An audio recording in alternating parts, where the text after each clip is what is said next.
Have you ever thought about selling and buying your house at the same time? Well, today I'm going to provide some tips for you, and we're going to start right now.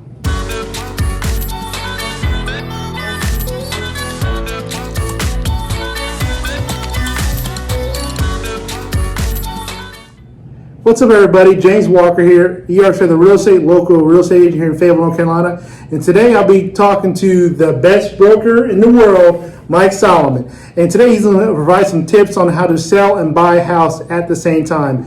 He and his wife, Kelly, just bought a house a few months ago.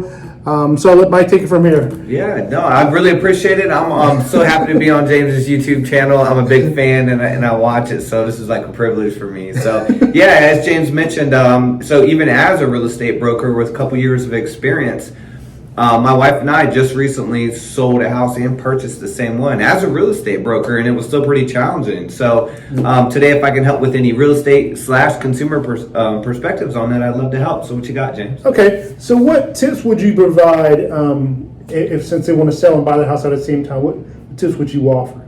Sure, and having done it for a consumer as a real estate broker and doing it myself, the number one tip that I would say when selling and buying at the same time is stay flexible.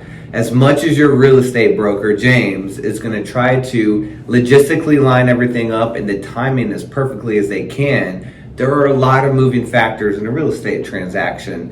And I call it the domino effect. And I'm sorry if I go too long, James. No, you're good. But my house could be trying to sell my house based on a buyer that needs to sell their house and so on. And one little wrench in that can throw a closing date here and there, change my moving truck dates, etc. Okay. What should, if they want to, should they look for houses first, or should they put a house on the market first? What tips would you provide? Would they should get pre-approved or anything like that? Always, first step, anytime, is to check on that pre-approval. Make sure that you qualify to buy it. And you may know your credit and your situation very well, but we always encourage you to do that.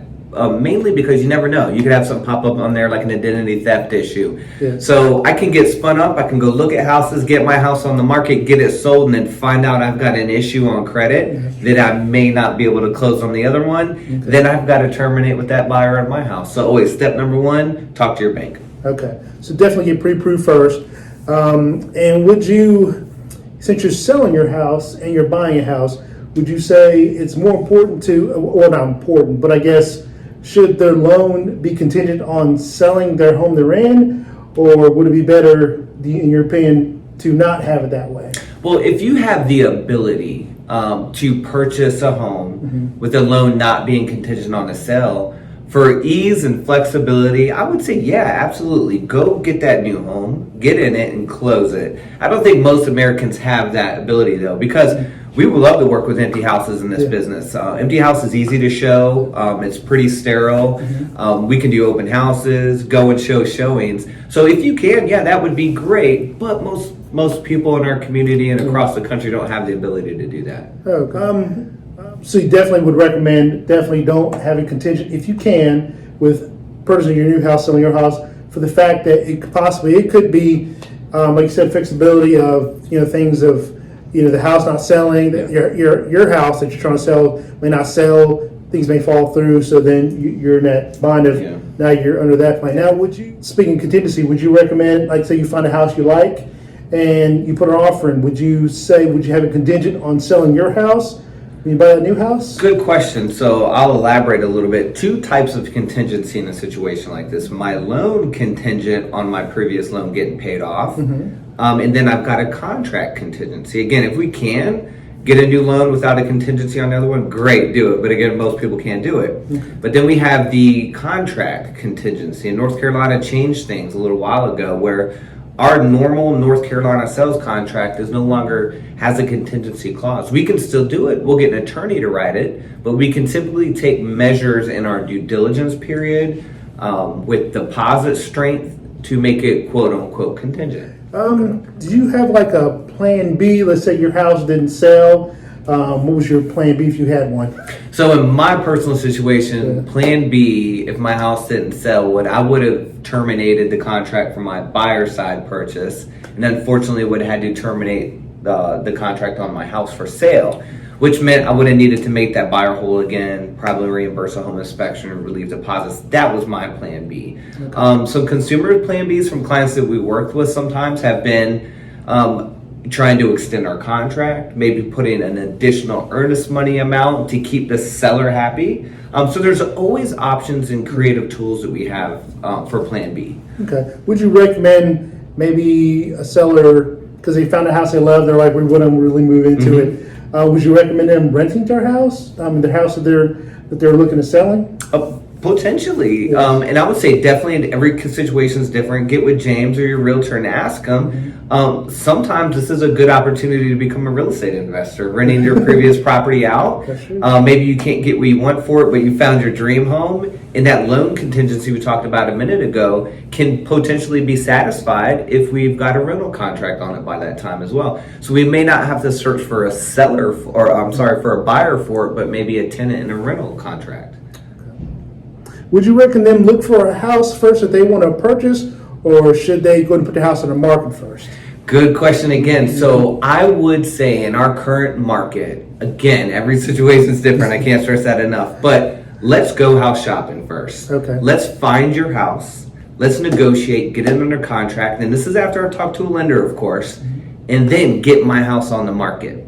That's an ideal situation. Yeah. But what we don't know is some neighborhoods can take longer to sell, some cities, some school districts, etc. So again, get with your realtor and let your realtor give you that advice. I may be in a neighborhood that houses go under contract within 3 days.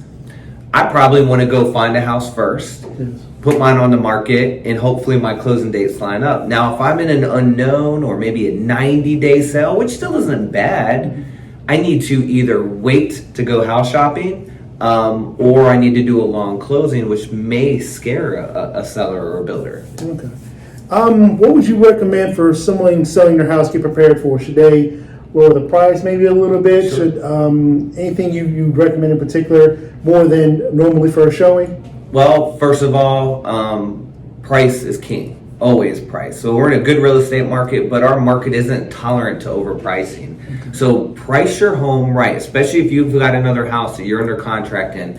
Price your home right from the start. Take your realtor's advice. You don't want to test the market. Trust me, we as realtors want to get you the maximum amount we can, and sometimes that means a shorter time on market is a higher return, or moving on to your next step on that next house. So always pricing. And then of course we want to be flexible. We want to be ready for showings. We want to not block certain times out if we're under contract on another house. Yeah. We want to do everything we possibly can, take all your realtor's advice to get your house market ready and for showings. Okay.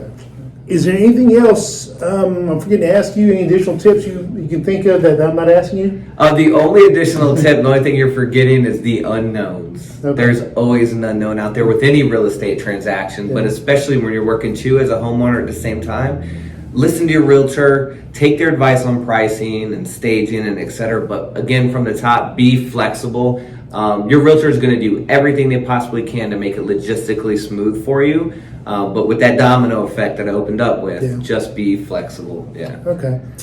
All right. Well, if you have any questions about this video or any questions about real estate in general, please reach out to me. My number is 910-257-0283. You can call me, text me, send me an email, send me smoke signals. I'm here. I have your back when you're thinking about moving. And I'll see you guys in the next video. Great. It was great to be here.